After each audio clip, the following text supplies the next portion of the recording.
Hi, my name is Sylvia. Hi, my name is Champi. And we are Climate Communicators. We represented Kenya at this year's World Press Freedom Day celebrations, and we participated in the UNESCO Youth Multimedia Newsroom. And we're here today to tell you about our experience at the global conference in Santiago de Chile. But first, let's learn the basics.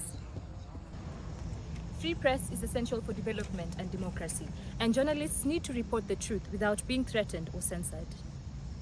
That's why the United Nations established the World Press Freedom Day. This year's conference was held in Santiago, Chile. That's where the first ever World Press Freedom Day celebrations were held 31 years ago.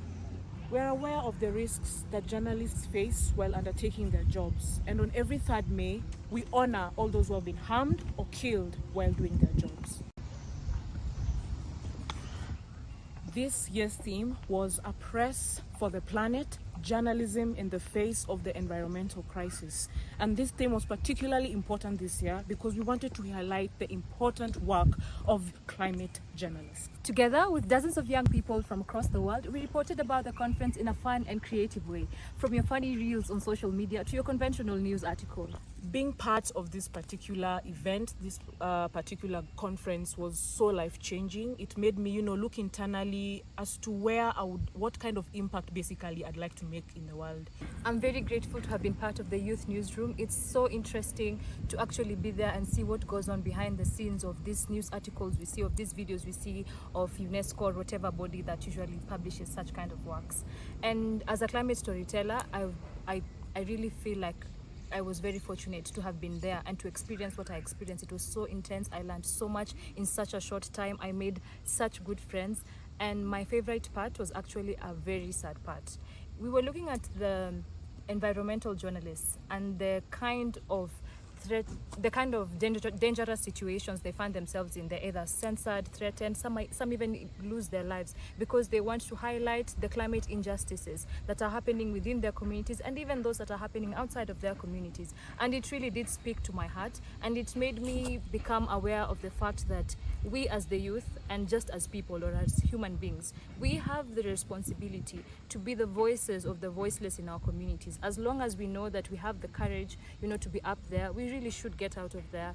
Like, we should really get out and be out there and just speak to better our communities, especially in regards to environmental injustices.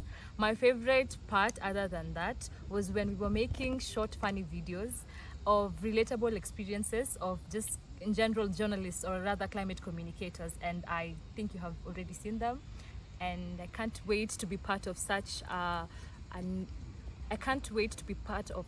an organized system again, and also go and make small mock youth newsroom back in the villages where I'm from. The experience for me was very, very wonderful, very enriching. It was my first time in Latin America, and I was really looking forward to this trip in as much as it was scary to be so far from home.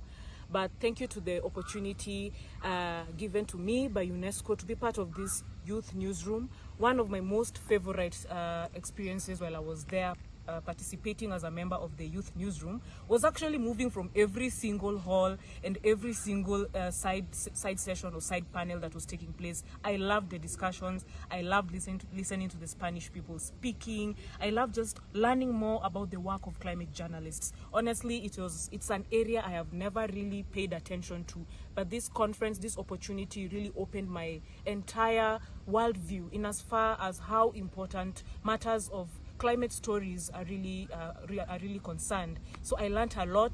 Another thing I really loved was just interacting with youths of all different ages from different countries and getting to make videos, something that made me come out of my usual comfort zone. I really, really enjoyed that.